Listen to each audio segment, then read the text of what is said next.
I think it's a lot of things. And I think even today, talking to Jennifer, and even for me, I'm like a passionate ADHD advocate, and I'm realizing I am not even fully aware of the differences in how men and women are judged and seen and approached in their ADHD.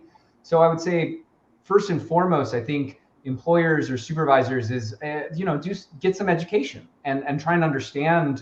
You don't have to become like a neuroscientist, but understanding kind of the basics of what some of these differences are and what the kind of supports look like.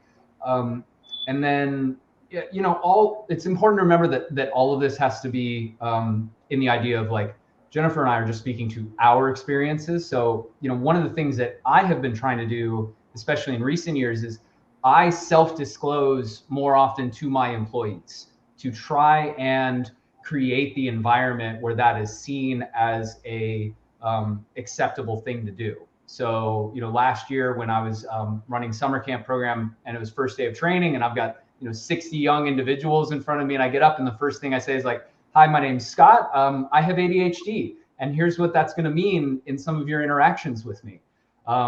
And I had probably a dozen of those staff members come up to me over the course of the summer and say how much that meant to them, because they're like, "I have ADHD and I never feel like I can talk about it." And that immediately told me that this was a place where I could address those things.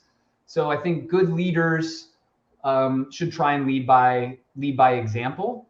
And if your employees, if they come in and they see that you are doing the work of providing supports and accommodations and resources, that's the thing that's going to make people most comfortable to disclose and ask for those things.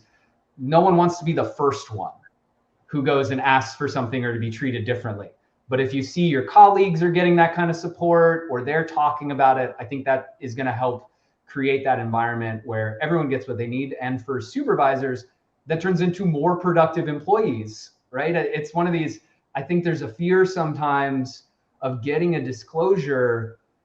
And I understand this because, okay, how am I going to support this? And maybe you don't totally understand it. I think that's a totally natural fear, but we got to kind of push through that and see that the other side of that is when you have an employee who is set up for the most success possible, they're going to make you look better as a boss, as a supervisor. They're going to be more productive. That's going to decrease your turnover. It's going to have all of these long-lasting positive effects. So I personally, from my experience, I encourage some openness and honesty from leadership. I know that's not always the right move for everybody, but that has worked well for me. And show, don't tell. If you want your employees to believe that you're going to support them and provide things, they should see that in their coworkers and in their colleagues.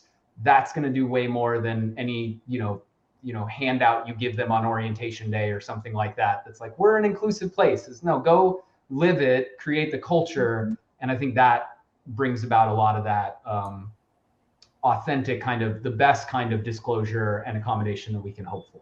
Yeah, I love that. I love that you lead by example, Scott, and that you feel very open to disclose. I do feel like both you and I are in very privileged workplaces where some of that disclosure would be honored and welcome. I still think we need to be careful, and that people really need to judge for themselves whether disclosing to their supervisor is the right time for them or the right place for them or the right move for them to make. Because there could still be judgments placed on you that are inappropriate or just flat out wrong that could, undermine your success in work.